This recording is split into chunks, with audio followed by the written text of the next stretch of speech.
Dr. Josh Davidson, welcome to the podcast. All right. Thank you so much. I really appreciate it. What an honor, man. Longtime listener, longtime stalker on Instagram and reader of your books. So this is an absolute honor. Thank you so much for having me. Well, I certainly appreciate that. And likewise, you and I talked a while back, and you were you probably always had that entrepreneurial side, but you were just getting started with some really exciting projects that have really ballooned for you. So I congratulate you on all the success that you've had as well. Well, thank you. Thank you. It's been a lot of fun. For someone that doesn't have any real hobbies. I have an 8-year-old son. That's it. My other hobbies are really building things in the eye care space and outside the eye care space and seeing patients. So it's kind of a boring life, but I love it. So maybe you can help me and others developing a new hobby as well. And an unplanned for segue into this, but Josh, a while back I was at a conference and I was listening to a speaker, and the topic was branding, and he said something that really made me think. I thought it was really an interesting question. He asked the audience, "What do you want to be famous for?"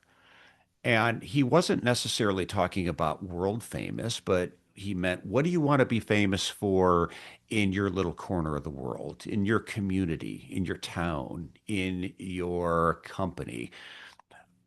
And that aligned with me with something that I bring up a lot with other ODs is, do you aspire to become the guy or the gal for XYZ product or service? And I have a lot of those conversations around branding with doctors about becoming that person.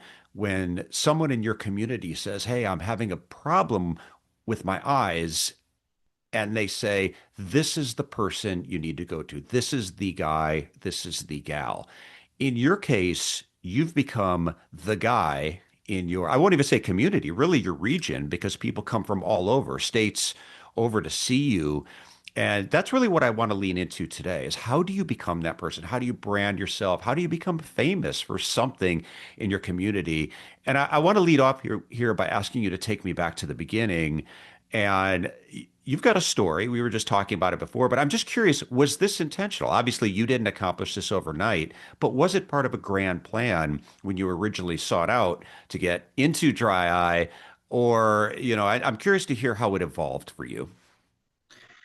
I wouldn't say that it was planned per se. I had a lot of passion for dry eyes. Even when I was in school, MCO class of 2013. Um, so I had dry eyes. I was put through multiple rounds of Accutane as a teenager. Okay, I had acne. I was oily. I was an oily beast. And so, you know how Accutane works on the meibomian glands. So I produce very little oil. My mother has very dry eyes as well. So dry eyes were always, something I was very interested in.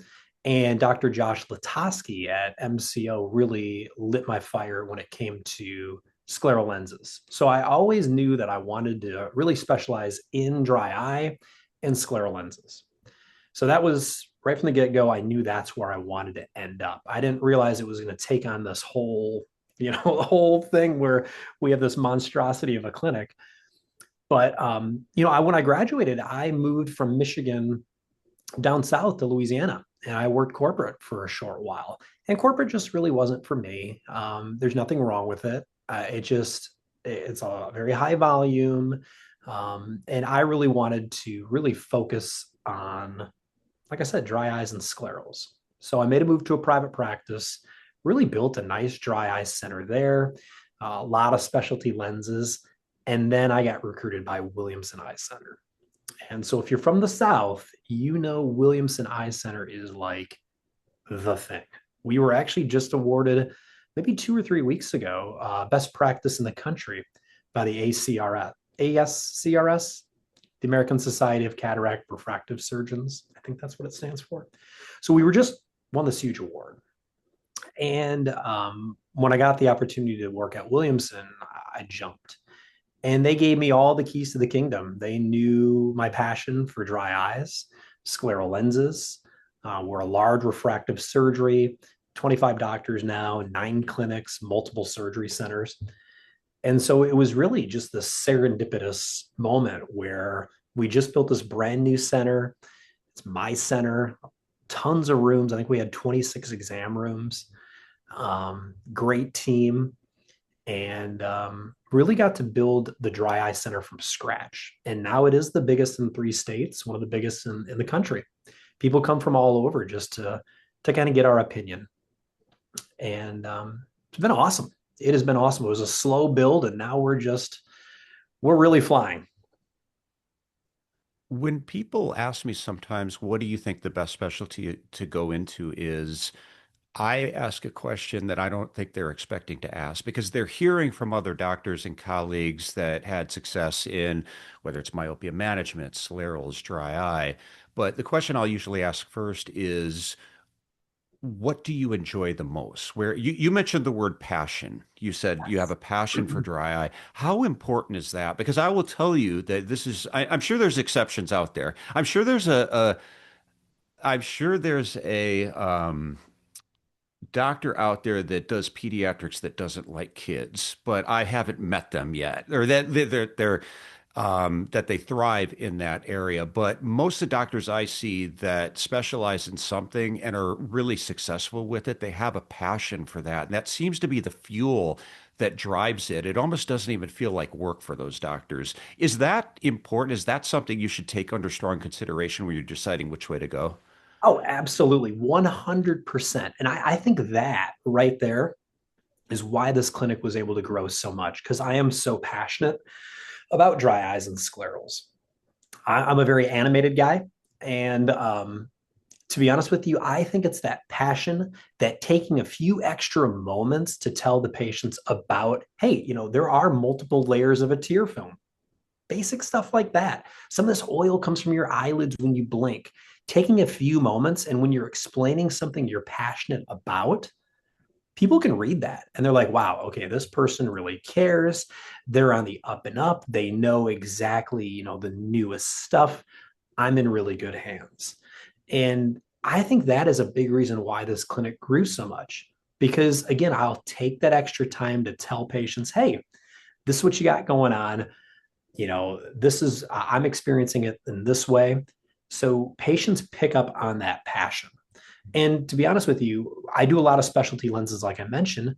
I can't stand myopia management. It's a perfect synergistic clinic for me because I do so many sclerals and gas permeables. I've got all the stuff for myopia management. My schedule's too busy right now. I see 35 to 50 a day, but we could figure out a way to do myopia management with me. I just don't like it. I don't really want to do it. And and so if I were to do it, I wouldn't have that passion.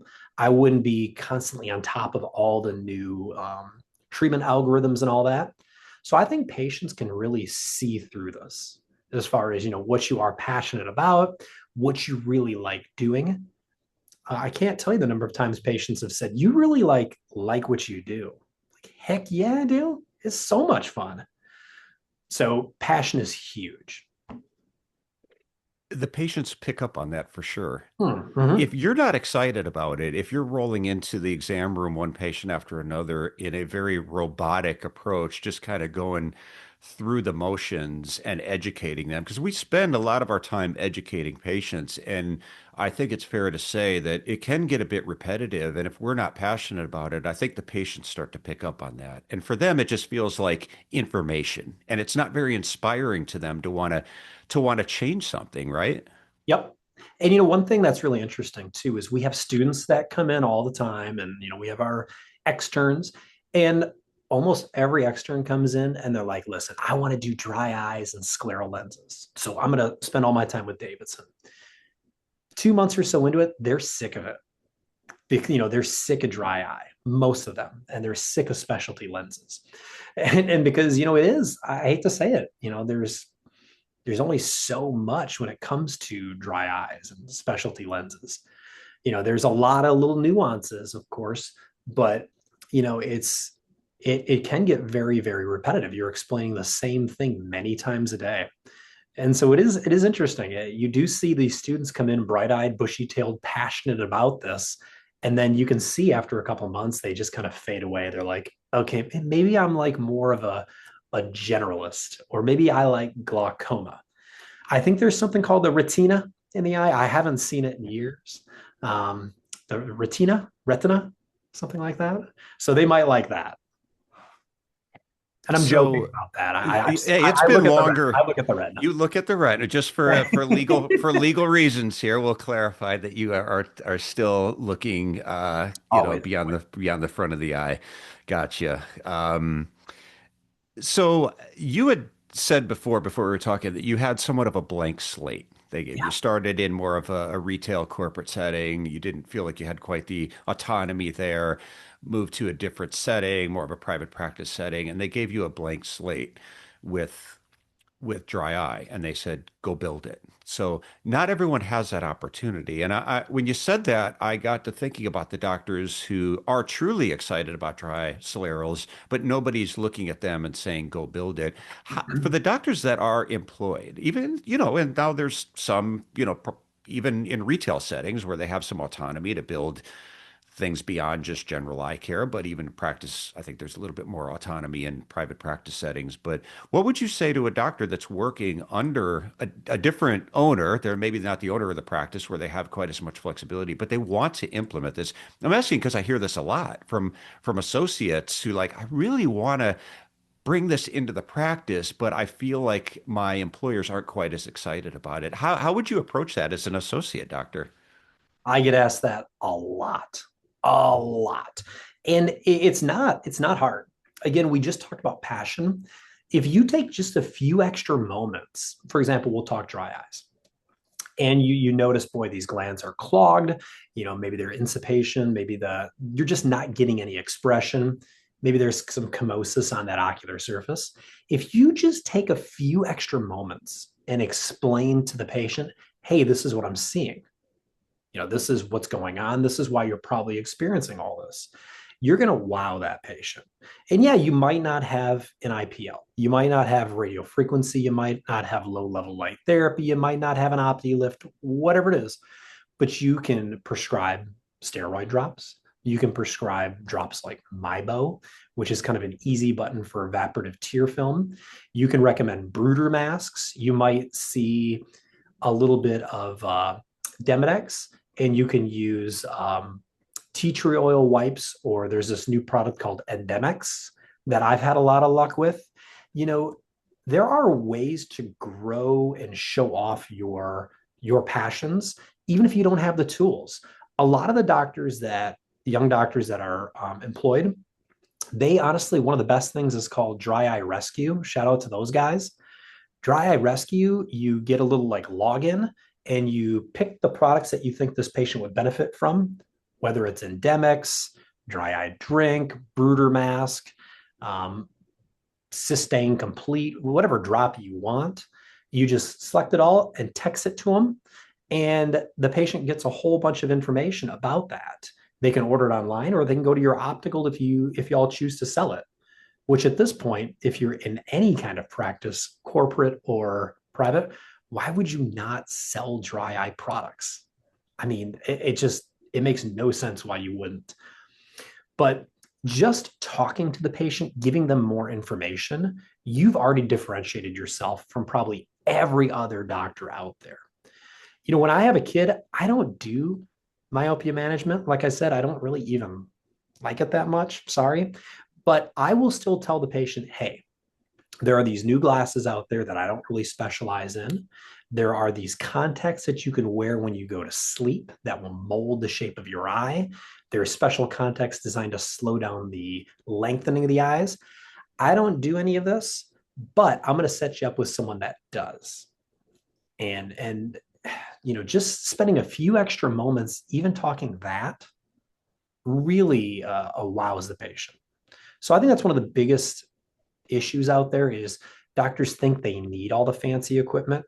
No, you've got your fingers, you've got a microscope, and you've got your mouth. That's really all you need to really wow the patient. Yeah, you mentioned some interesting points, and I've seen doctors have success going either way. On one hand, and this is something that gets brought up a lot, especially in small businesses, small organizations, is not getting too scattered, right? Is really focusing in on what you're good at, what you're passionate about, what you really want to do. Now, at the same time, I've seen other practices have success really branching out into all these different areas. Usually that involves bigger staff, more doctors. They might bring in a doctor who does. You mentioned you don't love myopia management, but then they bring in somebody who does. Mhm. But it's a staying focused on what you're really good at is a way to handle the capacity issue. But we're also talking about differentiating as well. And you're making some great points because I think when we think of something like dry eye specialty, we assume the capital investment, all the latest technology. And doctors say, well, I'm not there yet. But just having those conversations differentiates yourself from so many other doctors out there that aren't having these conversations. And we know that a lot of the patients coming into to our practices, because I used to hear it a lot with contact lenses, was a great example. They'd come in and say, well, I used to wear contacts, but I can't wear them anymore. And what I found was most of the time it was because of the dry eye that went unaddressed. And I would just say, would you like to wear contacts again? And their eyes would light up. And I said, well, I think you couldn't wear them before because you have dry eyes if we deal with the dry eyes. So a lot of doctors just aren't having these conversations. And it's a great way just to get started because the main thing, as I see it, in starting to build a brand is getting the outcomes because so much of building a brand is around word of mouth, and that starts with getting outcomes. If you're just having conversations with people all day, but they're just nodding their head politely and walking out without doing it, they're not going back into the community and bragging about you. Versus if you're actually getting those outcomes, and it could be things that are very simple, then you start getting the outcomes. Would you agree with that? Part two of my question too is how do you scale? Is there any roadmap that says, okay, now I got that you mentioned several different, let's call them low cost budget ways to deal with dry eye. We did a podcast a while back. I think it was called Dry Eye on a Budget. And it talked about those things, but also when do you look to scale and say, okay, I'm actually going to spend some money here. I'm going to buy that technology. I'm going to invest in this product. That was a lot, and those were It was a all lot. awesome. Those are great I should points. have No, broken that up two, three times. I just kept talking. You got me excited now about dry eye. hey, it's not hard to get excited. And dry eyes in such this weird paradigm right now. We talk about, and you just mentioned, growing with the machines and when do you know it's time? We've got all the machines, but I cannot tell you how many times our most satisfied patient of the day is someone that did come in and see a local doctor or someone else that said, hey, you need this machine, you need this machine, you need this machine, you've got to buy this, this, this. And then $4,000 later, they're not where they want to be. And they're now out $4,000. And I'll look at that patient, and sometimes it's very basic. They didn't need any of that stuff. So some of our most satisfied patients, our biggest promoters in the community, are the ones that have been sold a lot of stuff that maybe they should have been given something their insurance covers or something even over the counter first. And that would have done just as much good. And so that's really interesting with dry eye because there are a lot of clinics that have got all the bells and whistles. And when you got the bells and whistles, you feel you've got to sell the bells and the whistles. And patients don't like to feel like they're getting, you wrote the great book, about selling. They don't want to go in and feel like they're at a used car lot. And okay, you need this, you need this, you need this, you need this. Um, so one of the biggest things that we have found is kind of going over all the options with patients, the good, better, best. Good is, hey, artificial tears, lubricating agents, wipes, whatever, supplements. Better might be a small procedure, best more. And so giving patients the choice of how, aggressive they want to get. Of course, we recommend the best because it's typically the best. But that's been really interesting is as the dry eye market has grown and more doctors have embraced it, a lot of them have really alienated some patients. And those patients come back to us. I look at them and say, honestly, let's just try this, this, this. and you'll probably be a whole lot better. And they come in and they're like, I've told all my friends that you guys are the place. You're not selling us anything that we don't need. And it's honestly very similar to presbyopia drops. Presbyopia drops have gotten a bad rap for whatever reason, but I still bring them up to almost every patient.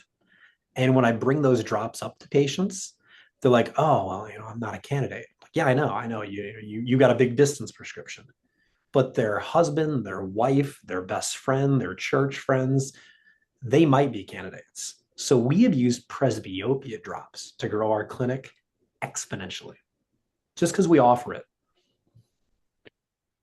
That's interesting. And um, when I look at a lot of things we're talking about, which I think we could agree is on that topic of brand building, is the word of mouth. And again, getting the outcomes and having people go back into the community, it's so valuable. And the interesting thing here is you're talking about things that I think as doctors we see as very simple solutions, but I wonder if the patient sees it the same way. I read Oh, this article on contact lenses where we think of scleral specialty contacts as that's the premium, right? That's the higher and the high technology. But do you know what patients think high technology is when it comes to contact lenses?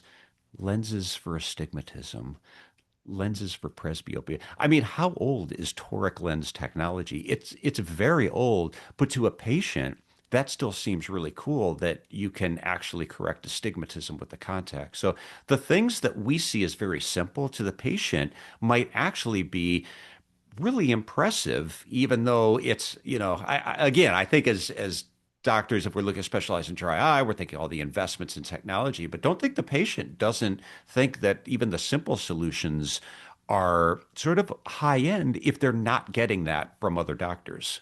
I want to dovetail on that brand building. One of the ways that I built my personal brand and Williamson has built their brand is by embracing new technology and at least discussing it. So, I have found that, and I give the students a mandate that to try to bring up as much new stuff in for an exam as you can. So, for example, you might not be anywhere near cataract surgery, but we're probably going to let you know that we have a cataract procedure that when we do the procedure, if you don't like the prescription, it's not really working out well for you, we can adjust that 3 times. That's the kind of technology we have here. We had contact lenses in the past that when you went outside, they get dark, they transition. I know they're not out anymore, but patients like to hear it. We've got these contact lenses that for people with really bad dry eyes, they've got donated placentas in them. Like patients are like, whoa, that's crazy. Williamson, Dr. Davidson, they're going to have all the latest, greatest stuff out there. So if I stick with them, I'm always going to know what's out there. And that has been huge for our brand building and my brand building is just patients know that if they want the latest, the greatest, at least some information on it, so that way they can brag to their friends, they come see us. And that takes no work and no money at all. When you look at research on what people need to hear to move forward with a product or service, especially when it's more of a high ticket item or it's going to be something that's going to cost them a somewhat substantial amount of money, what research in consumer psychology found is they're always making comparisons. And it's something that not just doctors, but really we don't always like to use the word selling, but let's just call it influencing. Whenever we're trying to influence somebody's decision, that's something we do regularly. It could be around a clinical decision they have to make. It could be something that involves a purchase. Is they're always comparing things and they need to see a difference. And I don't even know if you intended to mention that, but my mind went to something when you were talking about the newer technology that's out there that you guys have that, but contrasting that with the way things used to be as well. We've got this technology now. A couple of years ago or 6 months ago, the technology would only get us to here, but now we're able to do this. we weren't able to get these kind of outcomes before, but now we are because we've invested in this product or this technology. And it helps for patients to kind of see the difference. Because otherwise, what do we start doing? If we don't see a difference, then we start thinking, can I get this cheaper somewhere else? Right? We do it with glasses in the optical all the time. Well, I'm going to go out there with these. We're not explained or educated on why this might be different, better, superior, higher value. And then people's mind just goes to, well, can I get this cheaper somewhere else? We're always making comparisons and we don't see a difference on value. We'll always default to something, and that something 99 times out of 100 becomes price. So I just like the way you framed that, sort of the I before like and what after. I like the way you did that too, because I don't compare because I just assume again that, oh yeah, people just know that you get one shot with cataract surgery. But I am actually going to incorporate that immediately. I'm going to say, because I do bring up, the adjustable lenses, but I don't add the fact that, yeah, in years past, this was unheard of. So that's something I'm going to have to add that. So thank you. Yeah, it's funny because I do this talk and I actually found the perfect analogy for this. And it's something doctors do every single day in clinic, but you probably don't think of it that way anymore.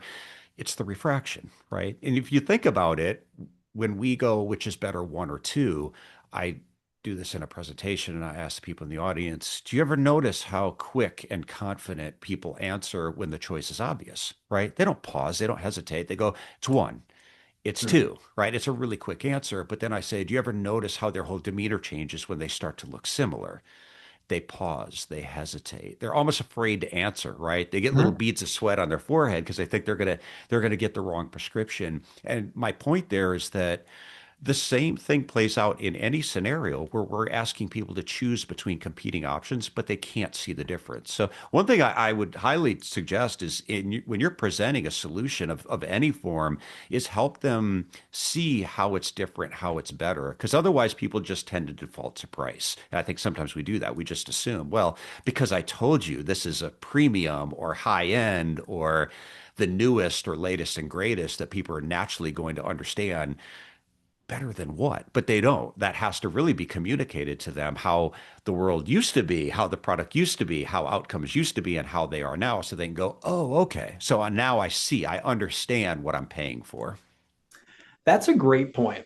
And I'm going to be honest, it makes a perfect logical sense to me. And that's something that I'm going to, like I said, I'm going to take that right outside this door. And I probably have 25 patients this afternoon. I'll see how many times I can incorporate that in to my discussion with them. That's a really good point. Josh, we hit on outcomes and the role that that plays in building a brand. That if people aren't going out and talking about you, it's kind of hard to build a brand. But what else are you doing? I think we can agree that that's a big component. Are you doing the things that drive the outcomes? But is there anything else as far as building a reputation, a brand locally? What's worked well for you? You don't have to give us the whole, blueprint for your marketing plan or anything like that. But has there been marketing, other branding strategies that Yeah. that have worked for you? Honestly, what's worked the best for me has been giving free lectures to the community. Gosh, I think 2 weeks ago, I was the keynote for the Louisiana Center for the Blind, or the Association for the Blind.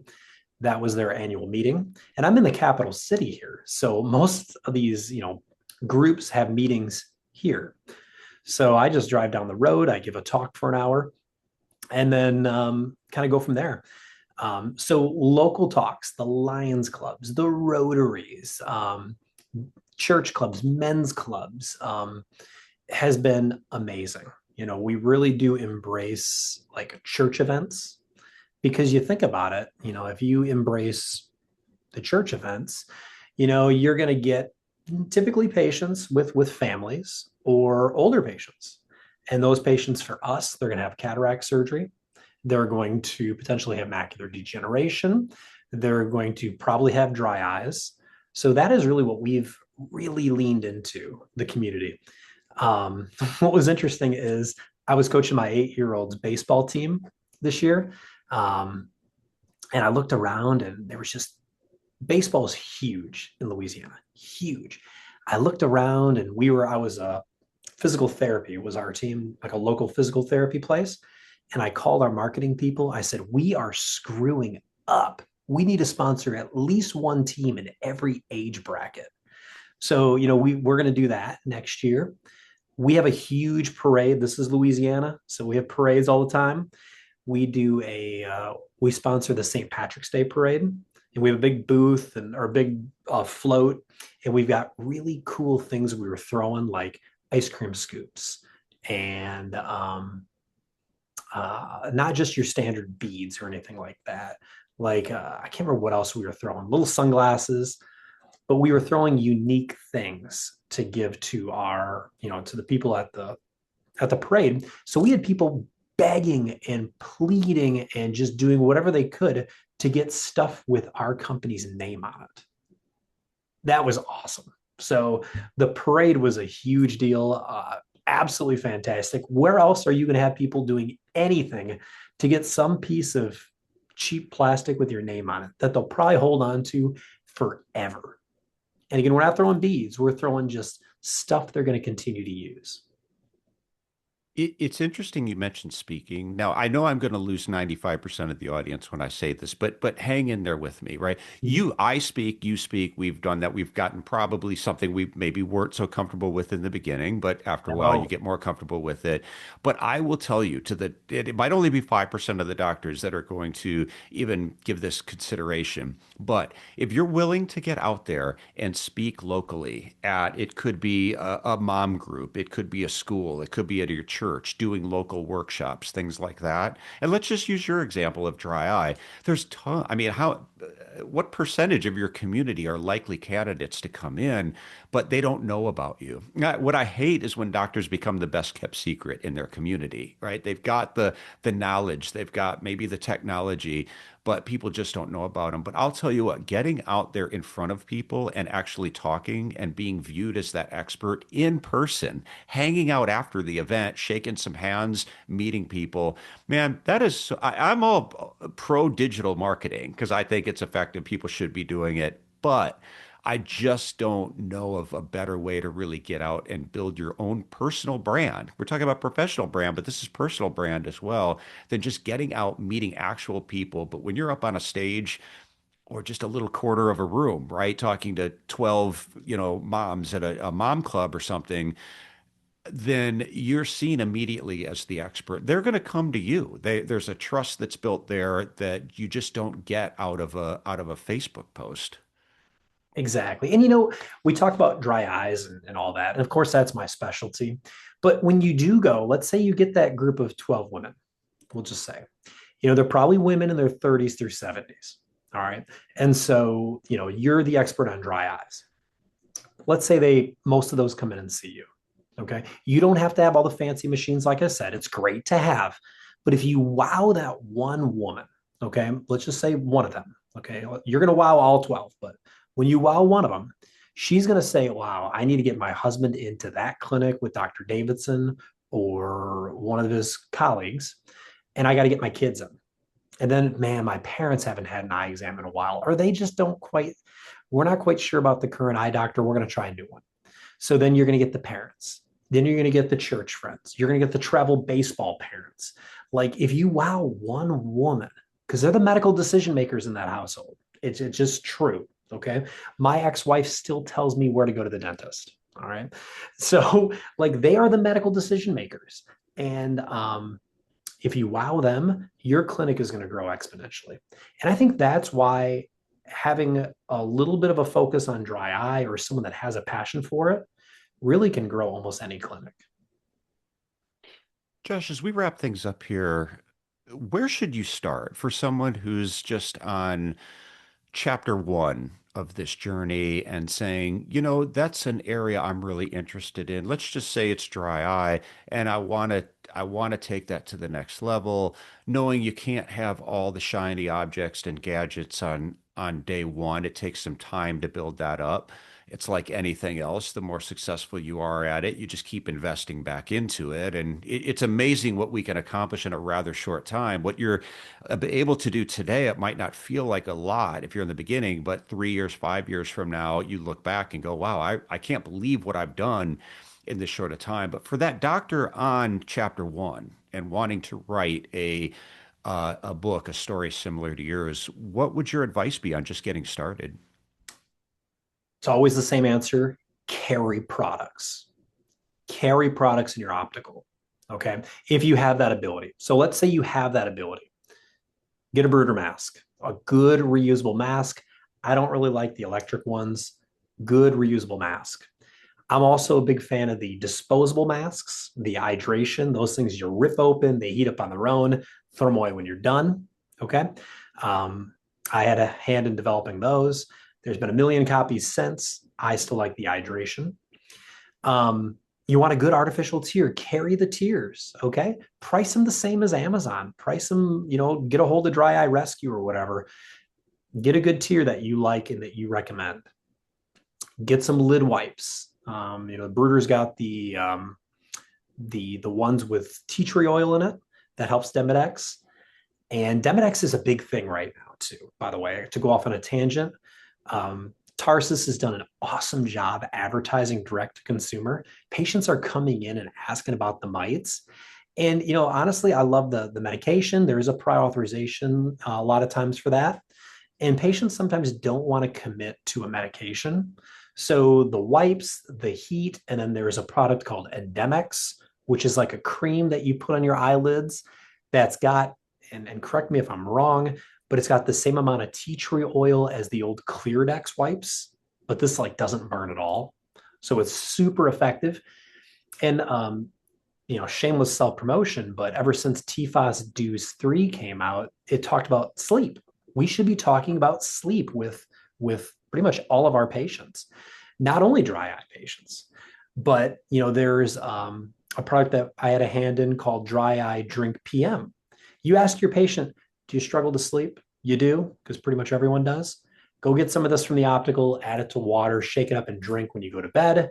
It's got chamomile extract, valerian root, and a little melatonin, and anti-inflammatories designed for the front of the eye.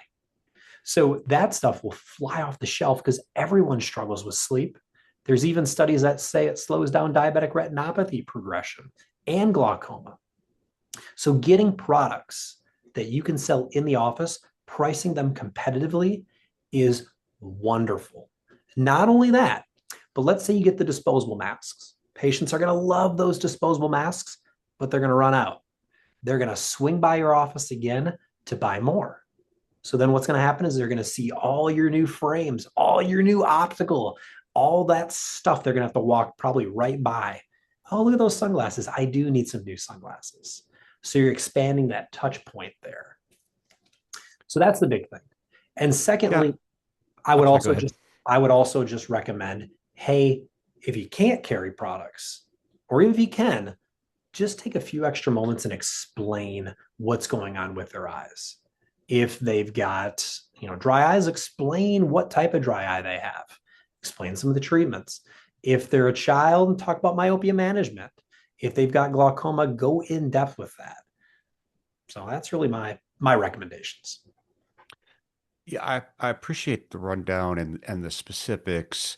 And I agree with you completely. I think a lot of doctors are hesitant to sell products in their office. And I think we need to get over that because if you look at what do the patients want a clear path to a successful outcome. And have you been to the pharmacy, the drugstore, and seen that aisle with that, endless supply of dry eye drops and it's like the Wild West in there, and that's very confusing and complicated for the patient. So again, I think it's something you sell in the office, but you also explain to them that I want to make sure you get something that's actually going to work because I just don't trust a lot of the stuff that's out there. So I have personally picked out these products, these drops, and I know that they work. I've used them on a lot of my patients. I think you're going to build that trust factor and people are going to be more comfortable. I think we're more self-conscious about the Mhm. issue and not wanting to sell products. And I think patients are fine with it if you sold it there and they don't have to go through the trouble of having to figure out what to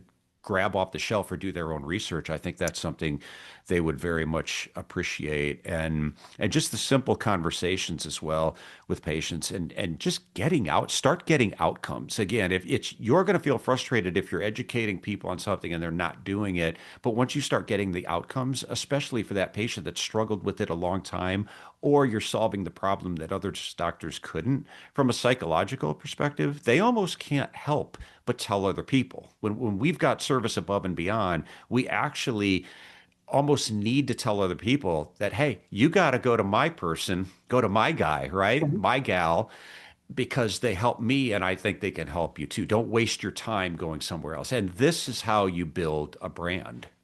Exactly.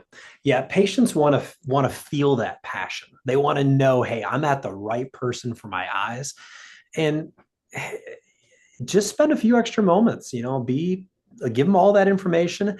And again, one thing that I did not really realize is the exact thing you just said, that for whatever reason it seems like a lot of doctors don't want to carry products.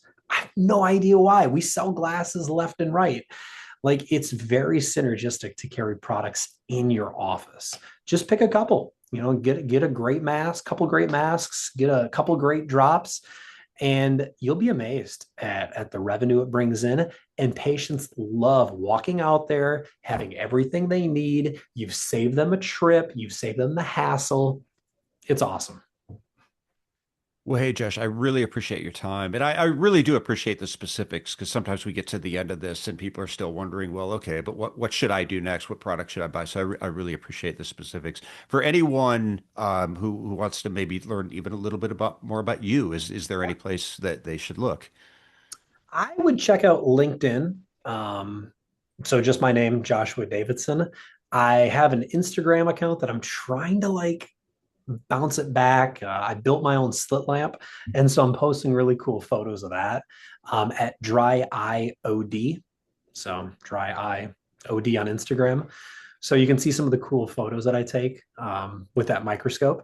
Like I said, I really need some actual hobbies. I haven't found any, so you always can just reach out and say, take something else up. Quit building stuff. Yeah, so someone buy Josh a set of golf clubs or something. Yeah. I think we do got to get you into something just occasionally. Hot.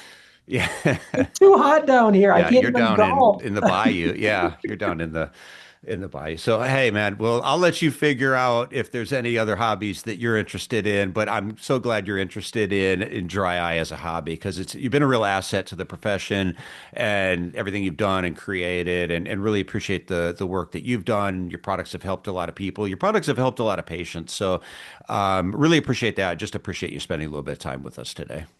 Awesome. Thank you. What an honor. What an honor. So I really appreciate it. Thank you, Josh, so much. And thanks to Josh, and thanks everyone for listening. We will see you next in our next episode of Iota Business. Thanks, guys. If you think of any Let me pause real quick.